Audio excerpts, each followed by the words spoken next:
First and foremost, I want to give all of the praises and the glory to the Most High and His Son, Yahweh, Ba'ashim Yahushai, Ba'ashim Rakak, Radash, and double honor to the elder apostles of the great millstone that have taught us this truth, and to include the elder bishops on down, and Yahweh, Ba'ashim Yahushai, Barakatham, to the elect, whom this ministry is for, and this gospel is to be taught to. And it's your brother, Labana, once again, coming at you with another video. And in this video, as you can see, the title of his video, which was streamed a day ago, is called Drowning in Sin and Perdition, right? So in this video, he tries to break down 16 minutes in, pushing 17 minutes in, Salakia.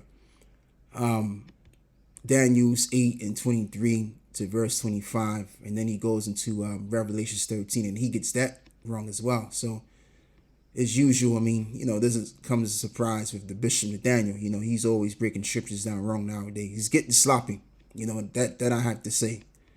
But this is what we got to do. We have to always go back and clean up the mess that they made.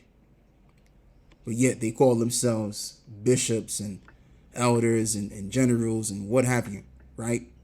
But anyway, let's get right into it. Let's see what we're going to do. Keep me abreast of the time, Deacon Nathan. I don't want to be here 5 hours. Like some people. I'll just leave it like that. Go ahead. Daniel, chapter 8, verse 1. Come on! 23. Verse 23. And in the latter time... in the latter time. It's not a race. And in the latter time. So, teachers, when you're going through these scriptures and you're getting to points like this, you want to highlight certain things. Latter time, which means the last days. Go ahead.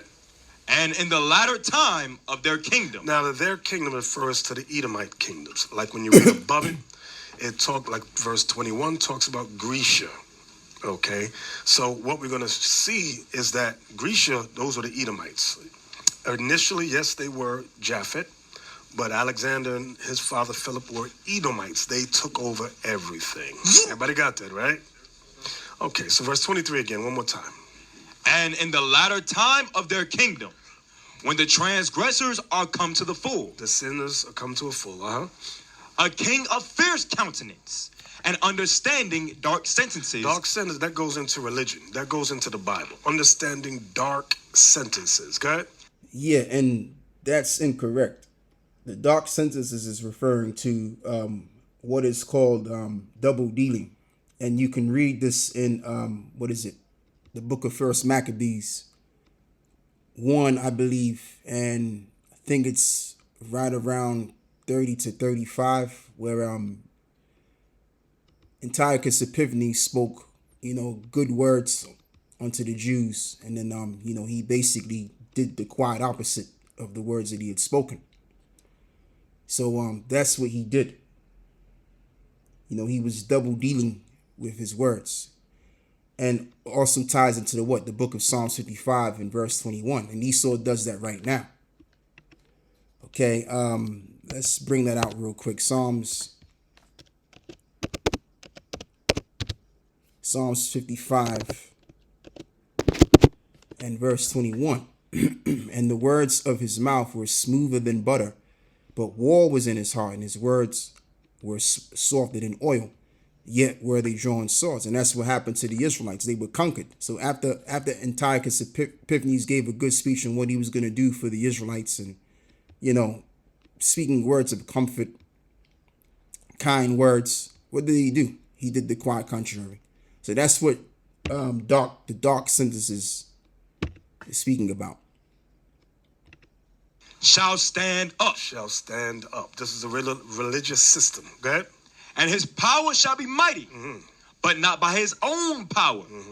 And he shall destroy. Meaning what? Satan gives them their power. Yeah, by his own power, meaning, not by his own power, meaning that he was warring with the Syrians. And remember, he was the king. He was the king of Assyria. Antiochus Epiphanes we're talking about here. That's what it meant as it reads, but not by his own power. Okay, I'll show you that. Give me Revelation 13:2. I might jump to this a few times in class, but let me hear 1 and 2. Revelation 13, 1 and 2. Revelation chapter 13, verse 1. Come on! And I stood upon the sand of the sea, and saw a beast rise up out of the sea, having 7 heads and 10 horns, and upon his horns 10 crowns, and upon his heads the name of blasphemy. Now, in the chapter before it, it gives you the color of the dragon. Read 12 and 3. Revelation chapter 12, verse 3. And there appeared another wonder in heaven, and behold, a great red dragon. Great red dragon, go ahead. Having 7 heads Having and 7 heads and 10 horns. and 10 horns. And 7 crowns upon his heads. And his tail drew the third part of the stars of heaven, and did cast them to the earth. And the dragon I'm sorry.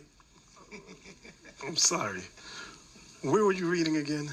We're in Revelation 12, verse 3. We're in verse 4. Okay, 12 and 3. I went there because of the great red dragon. The color of the dragon, that's one of the color. He has 7 heads and 10 horns. So when we get to chapter 13, and one again. Revelation chapter 13, verse 1. And I stood upon the sand of the sea, and saw a beast rise up out of the sea, having 7 heads and 10 horns. So this is the same beast. Now it said red, that's why we went there. In 12 and 3 it said red because Genesis 25 about Jacob and Esau. Regarding Esau, it said the first came out red all over like an hairy garment. This red dragon represents the nation or kingdoms of Esau. You know? And upon his horns 10 crowns. So as you can see on the screen, there's 7 heads. You had Greece, Rome, Spain, France, Germany, Russia, and Great Britain. Those are the 7. 10 horns, you had Belgium, Luxembourg, Netherlands, Germany, United Kingdom, Italy, Greece, France, Denmark, and Ireland.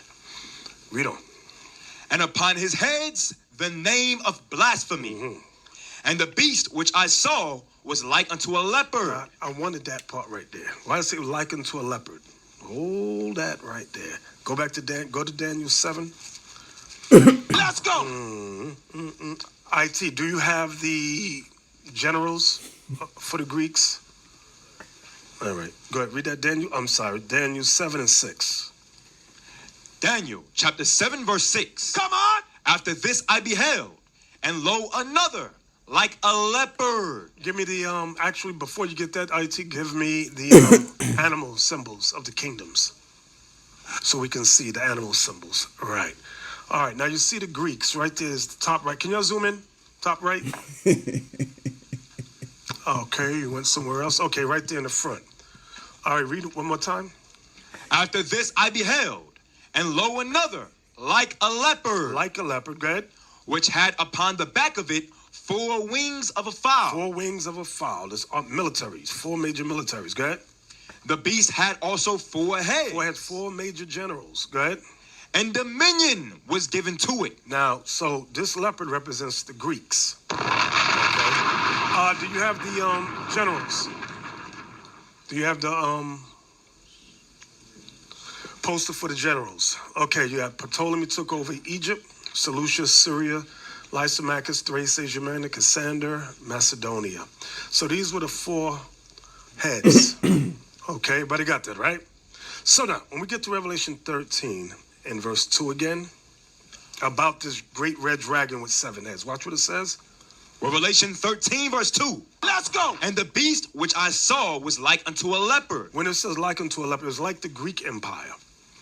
It's not the actual Greek Empire, but it has elements of the Greek Empire. That's why many times when you read about the Greeks in the Bible, there's certain things in the scriptures that refers to these latter days, like we're reading in Daniel 8, and then the latter time of their kingdom. You go, oh, that was Antiochus Epiphanes. No, it's talking about this time period. Go ahead. And his feet were as the feet of a bear. Meaning the Persian Mede. That was their symbol. Go ahead. And his mouth as the mouth of a lion. Babylon. Deacon Nathaniel went over that today. I like the way he brought it from Babylon to Nebuchadnezzar. And that's what I was laughing because I saw the line that he posted, right? And he had Babylon connected to it. No, the lion is referring to Great Britain. And the reason why the lion is considered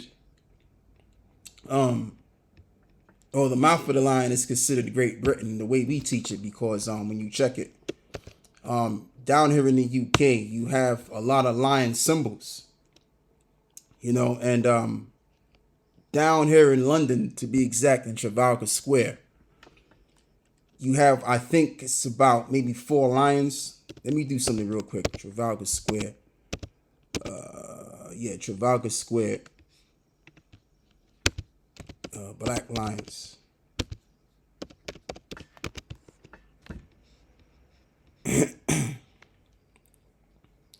Yeah. So let me see something real quick, because I think it's about 4 of them. I haven't been down there in a while, so I mean, I don't really remember. It could be 2 of them, or it could be about 4 of them. I'm not really sure. But the lion itself derives all the way back to Judah, because you had, of course, our people that were kings in England. Case in point, primarily the king of Scotland and England, which was King James. Which King James was of the tribe of Judah. You know what I mean? And I believe the belief at the time, in order for you to become king at that time, you would have to be of that tribe, right?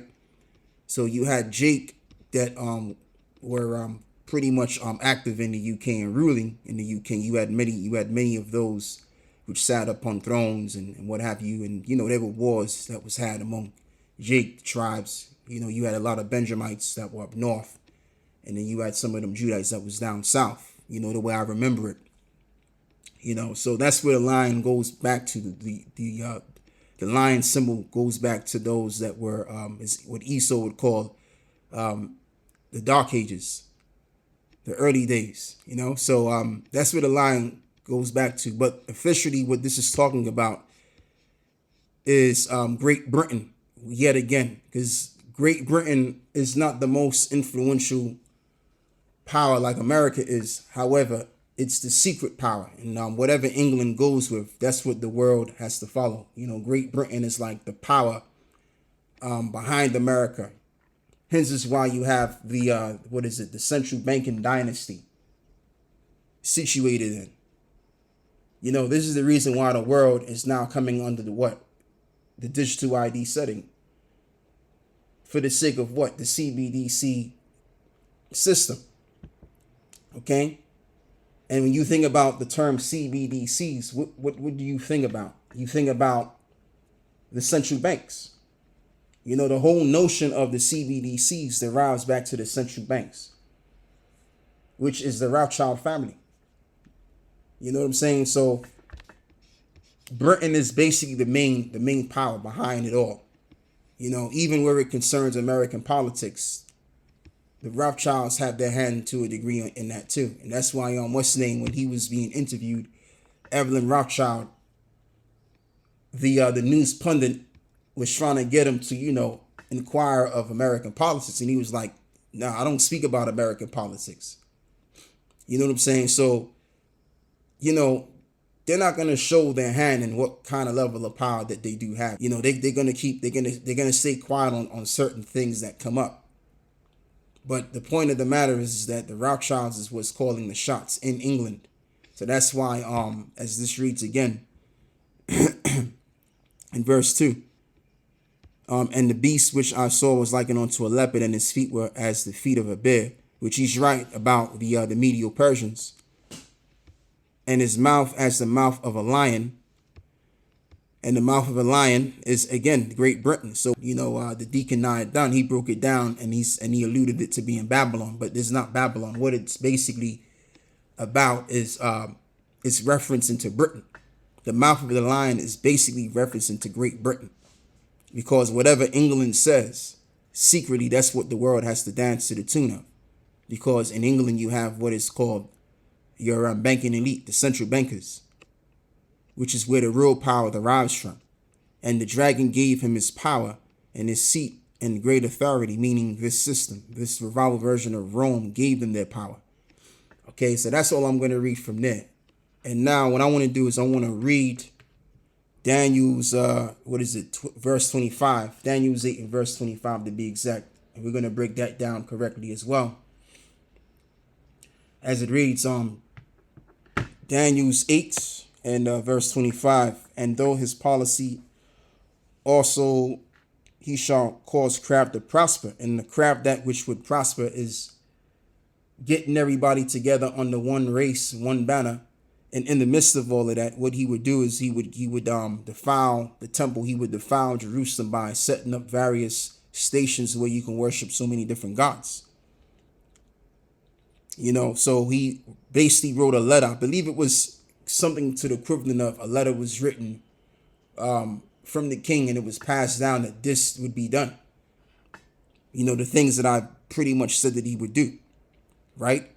And in his hand he shall magnify himself in his heart, and by peace shall destroy many. And that's what Antiochus Epiphanes did. He spoke peacefully, but then he came with war against the Israelites.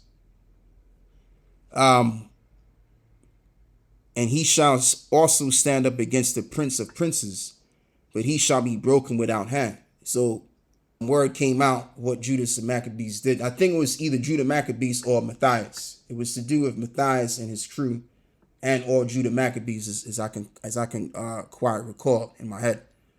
But he got pissed off and he was going to go up against Judas and Maccabees. But as time progressed, something happened. And this is the point that I want to make. This is the last point I want to make, should I have said. And I'm going to read this first, though, and then I'm going to make that point. As this reads, right? Again, by peace shall destroy many, and he shall also stand up against the prince of peace, the prince of princes, but he shall be broken without hand. And the being broken without hand, meaning he would die of a great deal of a disease, and that would be a disease in the gut.